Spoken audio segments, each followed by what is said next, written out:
जे तुम्ही व्याख्यान देतात लोकांसमोर, तर ते जास्तीत जास्त कुठल्या विषयावर देतात की जेणेकरून अंधश्रद्धा त्यांची अशी दूर होईल, ह्या चीजवर तुम्ही म्हणजे जास्त असा भर देता की अजून काही गोष्टी त्याबद्दल? सहसा मी प्रबोधनाच्या माध्यमातून ज्यावेळेस फिरतो, मुळात म्हणजे मला बोलता येतं, मला छान भाषण देता येतं हे मलाच माहीत नव्हतं. ज्यावेळेस मी या गुरुकुलमध्ये शिकलो आणि मार्गदर्शकां जे काही माझे गुरुजी आहे त्यांना या गोष्टी मला माझ्यामध्ये त्यांना दिसल्या आणि त्या गोष्टीशी त्यांनी मला एक गोडी निर्माण करून दिली आणि मी त्या गोष्टीमध्ये मेहनत करत गेलो आणि तो मी एक प्रयत्न अजूनपर्यंत करत आहे. अजूनपर्यंत मी परिपूर्ण नाही, पण माझे वडील मूळतः शेतकरी आहे आणि प्रबोधनाच्या माध्यमातून जाताना अंधश्रद्धा, रूढी परंपरा, महिला सक्षमीकरण असेल, आदर्श ग्रामाची संकल्पना असेल, या सर्व गोष्टी मला मांडतात.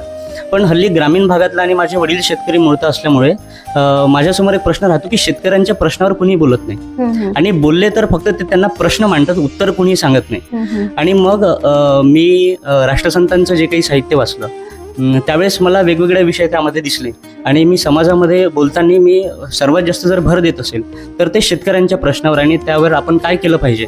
कारण की शेतकऱ्यांची परिस्थिती एवढी बिकट झाली आहे. राष्ट्रसंत अर्पण पत्रिकेत लिहितात की सर्व ग्रामाशी सुखी करावे, अन्न वस्त्र पात्र द्यावे आणि परिस्वता दुःखची भोगावे भूषण तुझे ग्रामाला.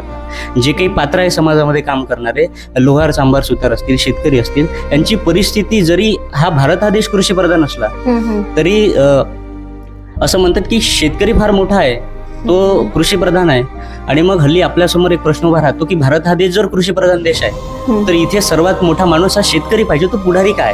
म्हणून माझ्यासमोर हा प्रश्न एक प्रश्नार्थक चिन्ह म्हणून राहतो की माझे वडील शेतकरी आहे आणि अजूनही माझ्या घराला मातीचं लिपण आहे, मग ही परिस्थिती काय असली पाहिजे. म्हणून मी शेतकऱ्यांच्या प्रश्नावर हल्ली जास्त बोलतो.